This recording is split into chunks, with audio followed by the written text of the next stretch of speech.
भक्त को भोजन किस प्रकार करना चाहिए और भक्त को वस्त्र कौन से धारण करने चाहिए और किस प्रकार के वस्त्र धारण करने चाहिए। जो व्यक्ति भोजन करता है, जो भी भक्त है, भक्त को हमेशा सादा भोजन करना चाहिए। ये हम पिछले सत्संग में आपको बता चुके हैं। लेकिन भोजन करना कैसे चाहिए, बात तो वो है मुख्य। क्योंकि ये तो सभी को पता है कि सादा भोजन करना चाहिए, लेकिन भोजन करने का तरीका अलग होता है भक्त का। भक्त कभी क्या थाली, चम्मच, काटा, क्या इनसे भोजन करेगा? नहीं। भक्त को कभी भी इन चीजों से भोजन नहीं करना चाहिए। भक्त को हमेशा भोजन करना चाहिए अपने हाथ से। कारण यह है कि जब भी हम भोजन करते हैं तो हमारी जो इंद्रियां हैं वो सक्रिय हो उठती हैं। अक्सर आपने देखा होगा, कभी ना कभी आपका मुंह अवश्य जला होगा गरम सब्जी या गरम दूध से या किसी और चीज से। भोजन जब भी आप करने बैठते हो, आपको नहीं पता होता कि सब्जी कितनी गर्म है। आप भोजन करने बैठते हो, चावल कितना गर्म है आपको नहीं पता होता। क्योंकि जो लोग चम्मच से खाते हैं, चम्मच को नहीं पता कि जिस चीज में उसे डुबोया जा रहा है वो कितनी गर्म है।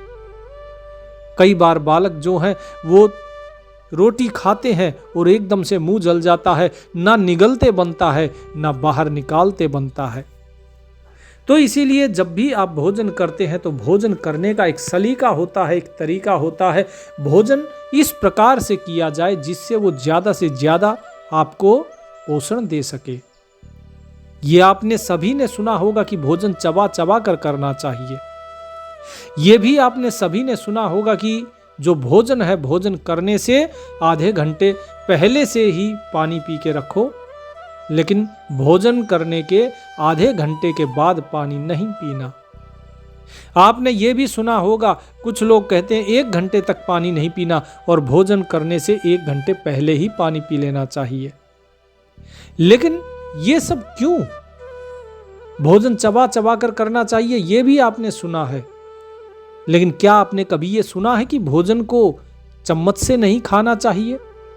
मैं सही कह रहा हूं। परमात्मा ने हमें जो हाथ दिए गए हैं, इन हाथों का उपयोग इसीलिए दिया क्योंकि हमें भोजन अपने हाथों से करना चाहिए। लेकिन आजकल के जो लोग हैं वो ये सोचते हैं, अरे नहीं, ये सभ्यता नहीं है, ये फूहड़ता है। लेकिन नहीं, हम जितना मॉडर्न होते जा रहे हैं, जितना हम ये सोचते हैं कि हम सभ्य हो रहे हैं, वास्तव में हम उतना ही अपनी संस्कृति से दूर जा रहे हैं। हम स्वयं अपने शरीर को बीमार कर रहे हैं। भोजन हमेशा हाथ से करना चाहिए। कारण क्या है? कारण है कि जैसे ही आप अपने हाथ को भोजन के नजदीक ले जाओगे, आपकी हाथ की सारी इंद्रियां सक्रिय हो जाती हैं।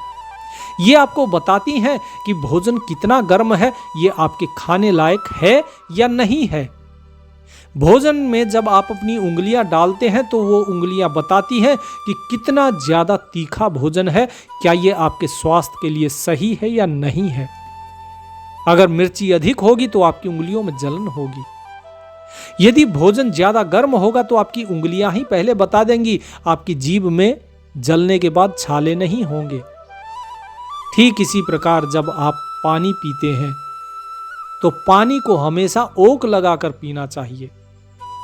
अपने हाथ को लगाइए मुंह पर और उसके बाद उस हाथ के ऊपर पानी डाल के और तब पानी पीना चाहिए। इसका कारण है, कारण यह है कि जैसे ही पानी आप अपने ओक में डालते हैं, हाथ पर डालते हैं, तो पानी का तापमान बदलने लगता है और उसके बाद धीरे धीरे जब वो पानी मुंह में जाता है तो उसका तापमान और बढ़ना शुरू हो जाता है, जिसके कारण आपको खांसी, खारिश, गला खराब, ये सब चीज़ों से आप बच जाते हैं। लेकिन हम पानी को सीधा ऊपर से डालते हैं और उससे होता क्या है कि पानी ठंडा का ठंडा सीधा गले में जाके लगता है, जिससे आपका गला खराब होता है, गले की ग्रंथियां खराब होती हैं। ठीक इसी तरह भोजन जो है वो कभी ज़्यादा गर्म भोजन नहीं करना चाहिए, क्योंकि जो गर्म भोजन है स्वाद अच्छा लगता है उसका, लेकिन गर्म भोजन आपके पेट में वायु पैदा करता है, गैस पैदा करता है। इसीलिए अधिक गर्मा गर्म भोजन करने की चेष्टा ना करें। अब बात आती है कि वस्त्र कैसे धारण करने चाहिए। वस्त्र धारण करने चाहिए एकदम सादे। वस्त्र धारण करने चाहिए सूती, क्योंकि सूती कपड़ा गर्मी हो या सर्दी हो दोनों में ही आरामदायक होता है। इसके साथ साथ गर्मी से भी बचाता है और सूती कपड़ा सर्दी में भी आपको महफूज रखता है। अंदर से पसीना आएगा, पसीने को सोखने के लिए सूती कपड़ा उत्तम है। कुछ भी कर लीजिए लेकिन सूती से बेहतर कपड़ा कोई हो ही नहीं सकता। इसीलिए खादी अर्थात सूती का कपड़ा आपको पहनना चाहिए और सादा आपका रहन सहन होना चाहिए। जो आपका पहनावा है वो सादा होना चाहिए। भक्त कभी भी भड़कीले वस्त्र नहीं पहनेगा। भक्त कभी भी मखमल मुलायम इन वस्त्रों को नहीं धारण करता। चाहे कोई उसे ये वस्त्र भेंट कर भी दे तो भी वो इन्हें धारण नहीं करता है, क्योंकि ये सारी चीजें होती हैं दूसरों को अपनी तरफ आकर्षित करने के लिए, लेकिन भक्त लोगों के आकर्षण से परे होता है। इसीलिए आपको इन चीजों से परहेज करना चाहिए, क्योंकि जैसा आप वस्त्र धारण करेंगे आपका मन भी वैसा ही होगा। जैसा आप भोजन करेंगे आपका मन वैसा ही होगा, और जैसा आए खाए अन्न वैसा होगा मन, और जैसा होगा मन वैसा रहेगा तन। ठीक इसी प्रकार भोजन के साथ साथ वस्त्र के ऊपर भी ये बातें लागू होती हैं कि जैसा आप वस्त्र पहनेंगे आपका शरीर वैसा ही रहेगा। आपका वस्त्र अगर सूती है तो शरीर में विकार कम होंगे, बीमारी लगने का खतरा कम रहता है। वहीं जबकि दूसरी जो टेरीकोट, नायलॉन, मखमल ये सब जो कपड़े आते हैं इनमें जो बीमारियां हैं वो ज्यादा लगती हैं। तो इसलिए आपको वस्त्र पहनते समय, भोजन करते समय हमेशा ध्यान रखना चाहिए कि पानी भोजन करने से 1 घंटा पहले या ज़्यादा से ज़्यादा पौना घंटा पहले पी लें। भोजन करने के लगभग आधा पौना घंटे तक कोई पानी ना पिए। हाँ, अगर भोजन सूखा है तो भोजन करते वक्त आप पानी पी सकते हैं। कपड़ा आप सूती पहने। कपड़ा थोड़ा खुला होना चाहिए, ढीला ढाला, ज़्यादा टाइट कपड़ा नहीं होना चाहिए। इस प्रकार की जो चीज़ें हैं, आजकल लोग फिगर दिखाते हैं अपने बाइसेप ये सब दिखाने के चक्कर में और टाइट कपड़ा पहनते हैं। ये नुकसान हमारे ही शरीर को करते हैं। और उसके बाद इंसान क्या करता है, उनको पहनकर और इतराता हुआ थोड़ा टेढ़ा टेढ़ा चलता है, स्टाइल मारता हुआ जो कहते हैं वो चलता है। और कबीर साहब क्या कहते हैं? कबीर साहब कहते हैं, चलहु क्या टेढ़ा टेढ़ा टेढ़ा। क्या टेढ़ा चल रहा है भाई? कौन से मगरूर, किस गुरूर के अंदर तुम टेढ़े होकर चल रहे हो? चलहु का टेढ़ो टेढ़ो टेढ़ो, 10 द्वार नरक भरी बूढ़े, तू गंदी को बेड़ो। कि भाई कहां तुम टेढ़े होकर चल रहे हो? अरे तुम्हारा जो ये शरीर है जिसके 10 द्वार हैं, ये 10 के 10 द्वार किसके भरे हुए हैं? गंध, दुर्गंध के ही तो भरे हैं। ये एक ऐसा जहाज है जिसके ऊपर सिर्फ और सिर्फ गंदगी भरी हुई है। तुम्हारे नेत्रों से गंदगी निकलती है, तुम्हारे कानों से गंदगी निकलती है, तुम्हारे 10 दरवाजों से, जो 9 दरवाजे हैं, इन 9 के 9 दरवाजों में केवल और केवल मल मूत्र और केवल गंदगी ही तो भरी है, सिवाय एक 10वें दरवाजे के, जिस 10वें दरवाजे से व्यक्ति पार होता है, जो कि सहस्रार है। बाकी सब तो नरक के भरे हुए हैं। फूटे नैन हृदय नहीं सूझे, मति एको नहीं जानी, काम क्रोध तृष्णा के माते, बूढ़ मुए बिनु पानी। कि भाई तुम्हारे जो आंखें हैं, आंखें फूट गई हैं, तुम्हारे हृदय को कुछ समझ में आ नहीं रहा है, तुम्हारी बुद्धि एक भी बात पकड़ नहीं पा रही है।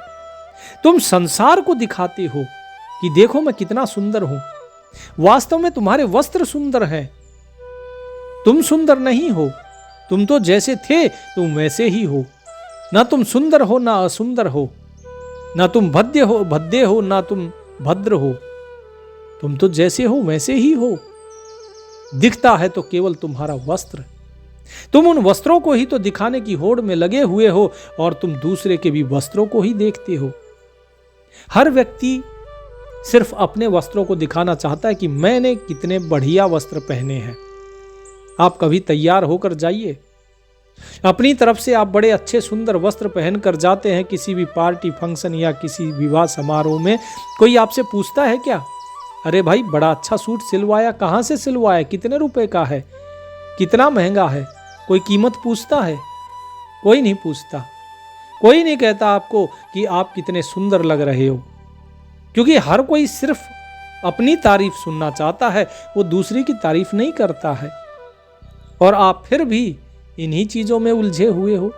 सिर्फ इस नश्वर, इस मलमूत्र की देह को आप इतना सजाने पे तुले हुए हो। जब बचपन में जब ये छोटा था शरीर और वहां से धीरे धीरे ये बड़ा हो गया, ये सुंदर होता गया। बचपन में इसकी जो मासूमियत थी वो मासूमियत समाप्त होकर और सुंदर और यौवन में बदल गई। लेकिन धीरे धीरे ये यौवन भी समाप्त हो जाएगा। तुम जो सूरत दिखा रहे हो 50 साल की उम्र के बाद तुम्हारी ये सूरत कहीं दिखाने लायक नहीं रहेगी। फिर इसके ऊपर तुम कितना भी डेंटिंग पेंटिंग कर लो, ये तुम्हारे किसी काम नहीं आएगी। तुम्हारी बुद्धि में ये बात आ नहीं रही है और ऐसा लगता है मानो कि तुम काम, क्रोध और तृष्णा के मद में और स्वयं का ही भला भूल गए हो। तुम्हारे ऊपर काम हावी है, लेकिन उस विकार को तुम नहीं देखते हो। तुम्हारे ऊपर क्रोध हावी है, उस विकार को भी तुम नहीं देख रहे हो। कितनी तृष्णाएं तुम्हारे मन के अंदर फैली हुई है, तुम कभी उसकी तरफ ध्यान नहीं देते, अपने अहंकार की तरफ ध्यान नहीं देते, क्योंकि वो चीजें अंदर हैं।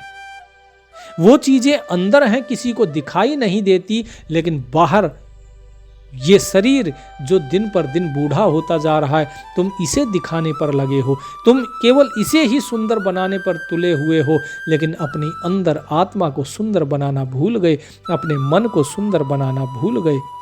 और जिस प्रकार मछली बिना पानी के मर जाती है, इसी प्रकार तुम बिना पानी के डूब गए हो। किस में डूब गए? अपने अहंकार में डूब गए। और इसी अहंकार के कारण तुम बड़े टेढ़े होकर चल रहे हो।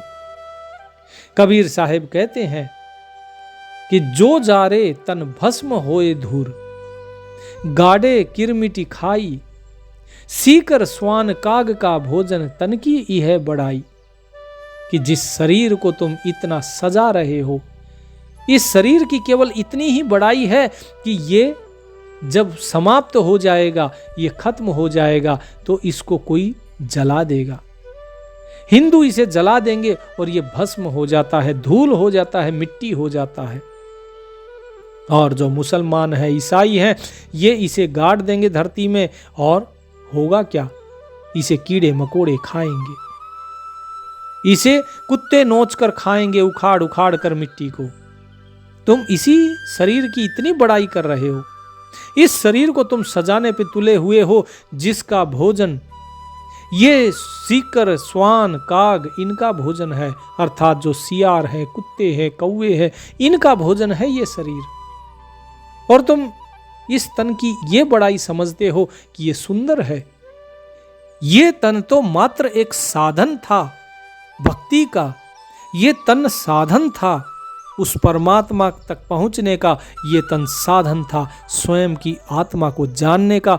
और इस तन को बजाय इसको साधने के, बजाय इसका सदुपयोग करने के, और तुम इसे सजाने पर तुल गए। कबीर साहिब कहते हैं, चेतन देखो मुगद नर बोरे, तो हिते काल न दूरी, कोटियन यतन करो यह तन की, अंत अवस्था धूरी। कि तुम्हें चेतना नहीं आ रही, तुम देख नहीं सकते हो क्या? तुम इतने मुग्ध हो गए इस शरीर के मोह में, बावले हुए जा रहे हो। तुम्हें वो काल दिखाई नहीं दे रहा कि दिन पर दिन तुम उस काल के नजदीक जाते जा रहे हो। अरे एक मृत्यु ही तो है जो अटल सत्य है, बाकी सब तो झूठ है। ये शरीर पैदा होता है तो इस शरीर के पैदा होते ही इसका एक ही अटल सत्य होता है, और वो है मृत्यु। चाहे वो बाल अवस्था में आए, चाहे जवानी में आए, चाहे बुढ़ापे में आए या अधेड़ अवस्था में आए, लेकिन इसकी अंत अवस्था तो केवल और केवल यही है कि काल इसे खाएगा। चाहे तुम करोड़ों प्रकार के यत्न कर लो, कितनी ही कोशिश कर लो, लेकिन इस तन को नहीं बचा पाओगे। अरे इतनी तपस्या करने वाले जिन्हें तुम भगवान कहते थे वो राम कृष्ण भी इस तन को नहीं बचा पाए। जो रावण और हिरण्यकश्यप जो इतनी तपस्या करके अमर होना चाहते थे वो नहीं इसको बचा पाए, तो तुम कहां से बचा लोगे? अंत में इसकी एक ही अवस्था होगी कि ये धूल में मिल जाएगा। चाहे इसे दफनाओ चाहे इसे जलाओ, लेकिन मिलना तो इसे मिट्टी में ही है। और इसी मिट्टी के ऊपर तुम इतना गुमान कर रहे हो कि अकड़ कर चलते हो। बालू के घरवा में बैठे चेतत नहीं अयाना, कहें कबीर एक राम भजे बिन बूढ़े बहुत सयाना। कि भाई तुम जिस घर में बैठे हुए हो ये एक बालू के घर के समान है। जिस प्रकार सागर के किनारे लोग क्या करते हैं, छोटे बच्चे बालू का घर बना लेते हैं, रेत का घर बनाते हैं, और लहर आती है और उसे ढहा कर चली जाती है। इसी प्रकार तुम चेत नहीं रहे हो, तुम पागल हुए जा रहे हो इस शरीर के मोह में।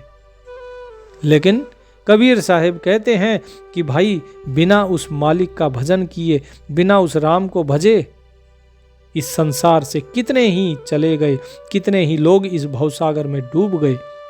जो स्वयं को सयाना समझते थे वे सारे सयाने इसी संसार में, इसी भवसागर में डूब गए। जबकि ये शरीर दिया था पार जाने की एक नौका है ये शरीर।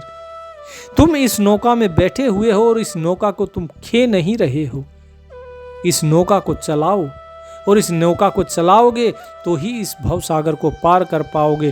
अन्यथा ये नौका धीरे धीरे जर्जर होती जा रही है और तुम इस भवसागर में डूब जाओगे इस नौका के सहित। तो तय तुम्हें करना है कि तुम इसे चलाना चाह रहे हो कि नहीं चलाना चाह रहे। तुम्हें ये नौका तब दी गई थी जब तुम माता के गर्भ में थे और तुम कहते थे हे प्रभु मुझे बाहर निकाल, बाहर जाकर मैं तेरा ही भजन करूंगा। और यहां पर आके तुम अपने धन और इस शरीर के घमंड में फूले फिरते हो। कोई गोरा है और तो दूसरे को कहता है तू काला है, तू दूर हो जा। कोई लंबा तगड़ा है तो कमजोर के ऊपर अपनी ताकत आजमाइश करता है, अपना अहंकार। किसी को रंग का अहंकार है, किसी को रूप का अहंकार है, किसी को जवानी का अहंकार है, किसी को अपने बाहुबल का अहंकार है, तो किसी को अपने धन का अहंकार है। हर कोई इसी में तो फूला हुआ है। फिर हो का फूले फूले फूले, जब 10 मास ऊर्ध्वमुख होते, 100 दिन काहे को भूले। कबीर साहिब कहते हैं कि भाई तुम शरीर और धन के अहंकार में मत फूलो। इतना मत फूलो कि तुम इसमें इतना फूल जाओ कि फिर तुम्हें संभलने का समय ही ना मिले। जब माता के गर्भ में 9-10 महीने जब तुम उल्टे लटक रहे थे, तुम्हारी सर नीचे की तरफ था और पैर ऊपर की तरफ था, उस दिन को तुम भूल गए हो। जिस दिन तुम ये कहते थे कि हे प्रभु मुझे बाहर निकाल, मैं तेरा ही भजन करूंगा, फिर बाहर आके तुम उस बात को क्यों भूल गए? जो माखी सहते नहीं बिछुरे, सोच सोच धन कीन्हा, मुँहे पीछे लेहु लेहु करे सब, भूत रहे कस दीन्हा। कि भाई जिस प्रकार मधुमक्खियां फूलों का रस लाकर अपना छत्ता बनाती है और उसमें शहद भर देती है, लेकिन होता क्या है, शहद तो भर दिया लेकिन क्या उस शहद को वो भोग पाती है? नहीं, क्योंकि जो शहद निकालने वाला शिकारी होता है वो उन्हें आग में झुलसा कर भी शहद निकाल ही लेते हैं। ठीक इसी प्रकार जो मनुष्य है वो जायज और नाजायज काम करता है सिर्फ और सिर्फ इस धन को कमाने के लिए। इस धन को कहां ले जाओगे? तुम सोचते रहते हो मैं यहां से धन कमा लूं, मैं वहां से धन कमा लूं, और आखिर में ये धन सब यहीं तो रह जाएगा। एक बार एक सेठ ने एक नौकर रखा। सेठ बड़ा परेशान रहता था, तो उसने जो नौकर रखा वो थोड़ा मंदबुद्धि था। उसने एक छड़ी दी नौकर को सेठ ने, और कहता कि जब तुम्हें तुमसे भी बड़ा कोई मूर्ख मिले तो ये छड़ी उसे दे देना। नौकर ने कहा कि ठीक है जी। अब जब भी सेठ जी आते अपने काम से, तो जब वो आते तो आने के बाद वो नौकर को कुछ न कुछ ऐसी बात कहते कि नौकर उसका जो जवाब देता वो उल्टा पुल्टा देता। तो सेठ उसकी उन उल्टी पुल्टी हरकतों पे बड़े हंसते, बड़े मुस्कुराते और कहते, बोले तू भी मेरा मूर्ख है, तेरे से बड़ा भी कोई मूर्ख हो सकता है क्या? इसी प्रकार सेठ का दिन बीतने लगे। सेठ रोजाना आते और उस नौकर के साथ इसी प्रकार का हंसी मजाक होता और उससे सेठ जी का तनाव दूर हो जाता और नौकर भी अपना काम करता रहता। मंदबुद्धि तो था ही खैर। एक बार सेठ जी बड़े बीमार हुए और उन्हें लगा कि अब उनका अंत समय आने वाला है। नौकर ने उनकी सेवा की और सेवा करते करते सेठ जी बोले कि लगता है अब मेरा समय आ रहा है। नौकर ने कहा कि साहब एक चीज पूछें आपसे। बोले पूछो। बोले आपने इतनी बड़ी ये कोठी जो बनाई है, क्या इसे आप अपने साथ ले जा सकते हैं?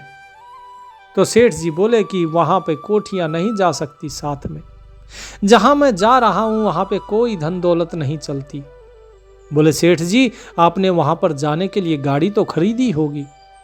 बोले वहां जाने के लिए कोई गाड़ी नहीं होती, वहां गाड़ी के बिना ही जाया जाता है।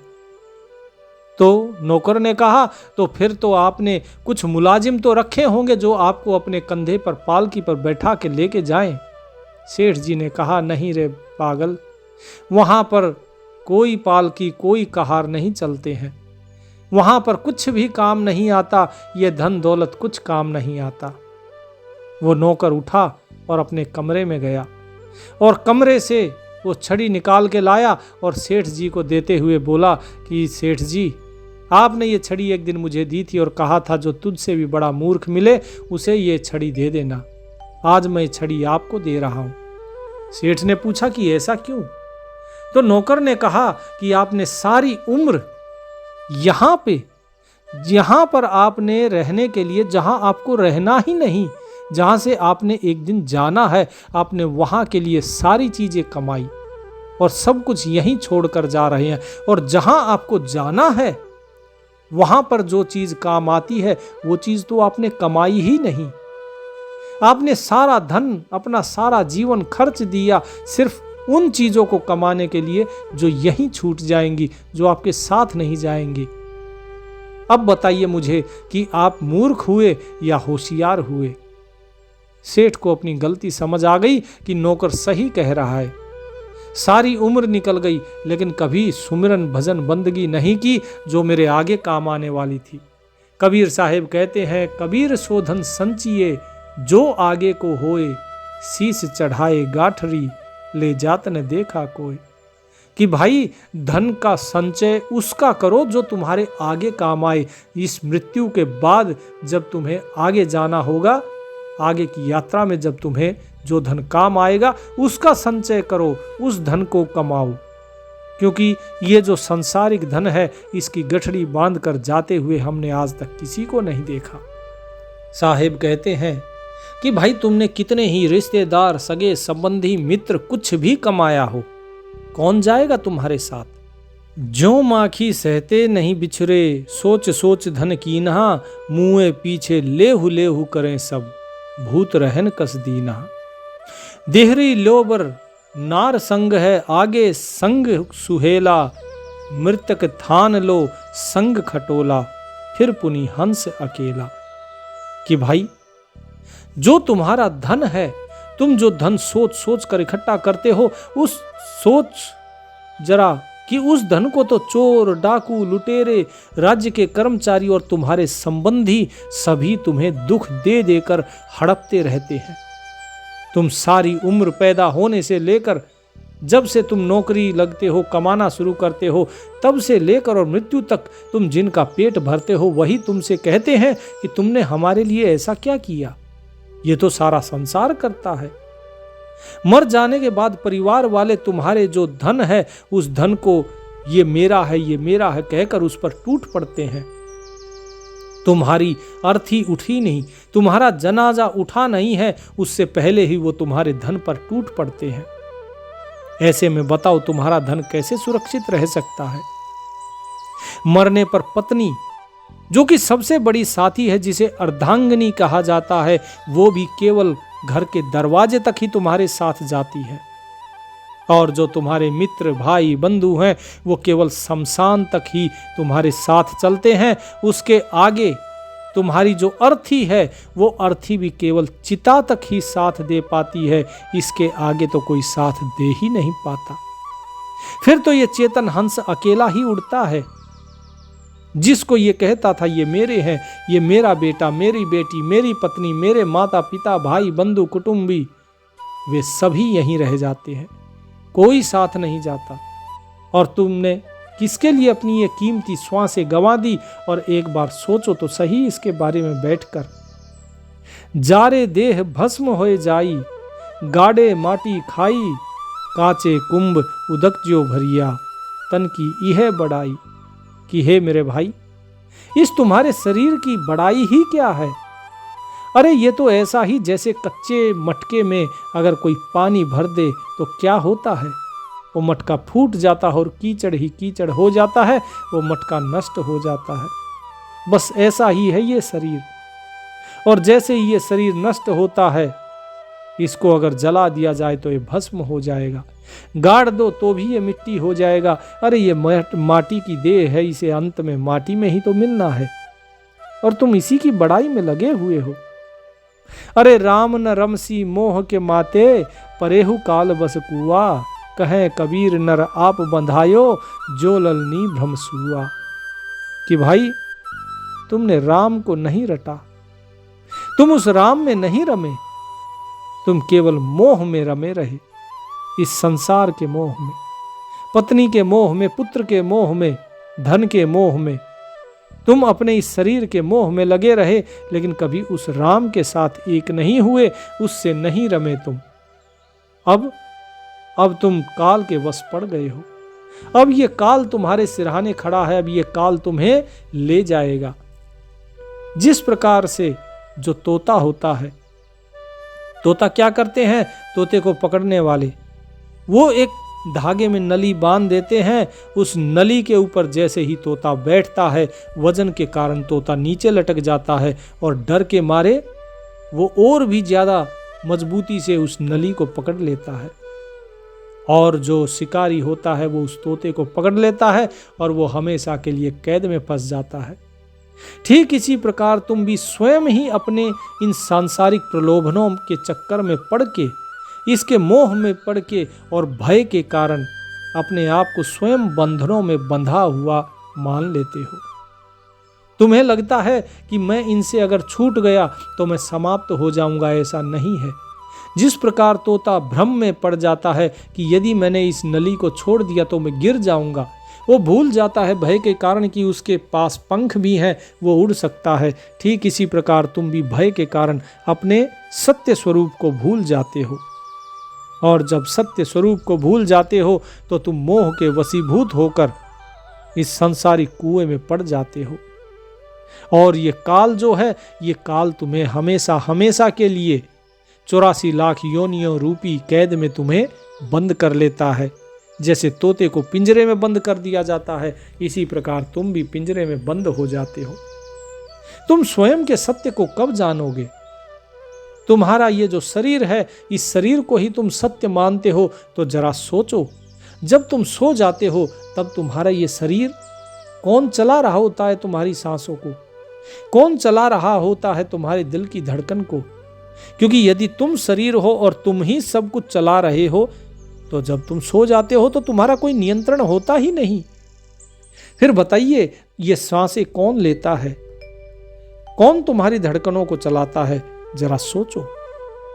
और यदि तुम कहते हो कि तुम मन हो जो विचार करता है, जिसके कारण सब कुछ चल रहा है, तो बताओ फिर, यदि तुम मन हो तो जब तुम सो जाते हो तो ये मन तो सब कुछ भूल जाता है, और जब तुम सो जाते हो तो जितनी देर तक तुम सोते रहते हो, इस मन को कुछ भी पता नहीं रहता कि तुम्हारे साथ क्या हुआ। तो यदि तुम्हारे मन को कुछ ज्ञान ही नहीं है कि सोने के बाद तुम्हारे साथ क्या हुआ है, मन को ज्ञान ही नहीं है कि उसने कितनी श्वासें ली है, मन को ज्ञान ही नहीं है उसका हृदय धड़क रहा है कि नहीं धड़क रहा है, मन को ज्ञान ही नहीं है कि कोई तुम्हारे आसपास घूम रहा है या नहीं घूम रहा है, मन तो जड़ हो चुका है। तो जरा बताइए, जब मन ही जड़ हो चुका है तुम्हारे सोने के बाद, उसके अंदर कोई भावनाएं नहीं, कोई विचार नहीं, कोई ज्ञान नहीं, तो उस समय कौन तुम्हारी हृदय गति को सामान्य रखे हुए था? सोते समय तुम्हें ठंड लगती है, तुम्हारे शरीर का तापमान बढ़ जाता है, अपने आप कौन बढ़ा देता है? आखिर कौन सी वो शक्ति है? तो बताओ, तुमने कभी उसे जानने की कोशिश की?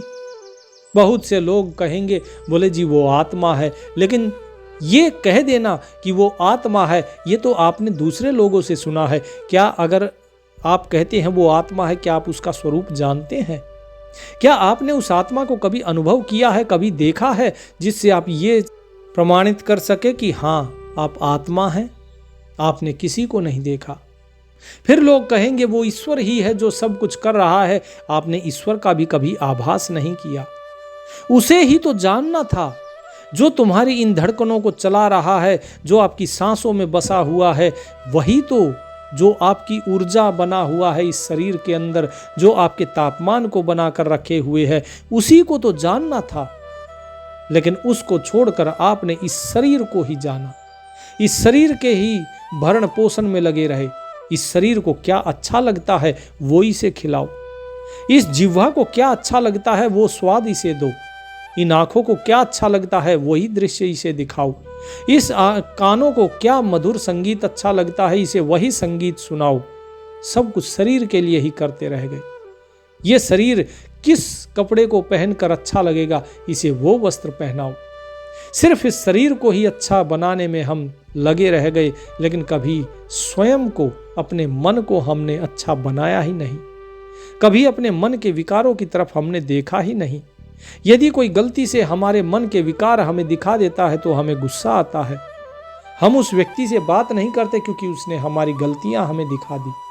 हम केवल दिखाना चाहते हैं लोगों को अपनी अच्छाइयाँ कि देखो हम ऐसे अच्छे हैं, हम वैसे अच्छे हैं, चाहे उसके लिए आपको अपनी कमियों को छुपाना ही क्यों ना पड़े, क्योंकि हम नहीं चाहते कि हमारी कमियां किसी को दिखाई दे और कोई हमें हमारी कमी बताए। कबीर साहब कहते हैं कि भाई इस प्रकार तो आप बंधनों में ही बंधे रह जाओगे, क्योंकि आप तो सिर्फ शरीर की ही आसक्ति में जन्म भर लगे रहे, उम्र भर इस शरीर की आसक्ति में ही जन्मे, इसी में जिए और इस शरीर की आसक्ति में ही मर गए। तो बताइए फिर आपने क्या पाया? आपने सिर्फ और सिर्फ खोया है, पाया कुछ भी नहीं। इसीलिए जो लोग अभी भी जीवित हैं उनके पास समय है कि वो इस जो साधन है, शरीर जो कि एक साधन है, और जो मन है जो कि इस साधन को प्रयोग करने का एक तर्क, एक तरीका है, उस मन के द्वारा सही रास्ते पर इस शरीर का, इस साधन का सदुपयोग किया जाए और इस साधन के अंदर छुपे स्वयं को हम जान सकें। सब कुछ इस शरीर के ही अंदर है और जानना है तो जो इस शरीर में बैठा है, जो सब कुछ देख रहा है, जो सबका साक्षी है, उसी को ही जानना है। तो आप भी उसे जानिए और साक्षी बनिए, साक्ष्य भाव में रहिए, तभी आपका कल्याण होगा।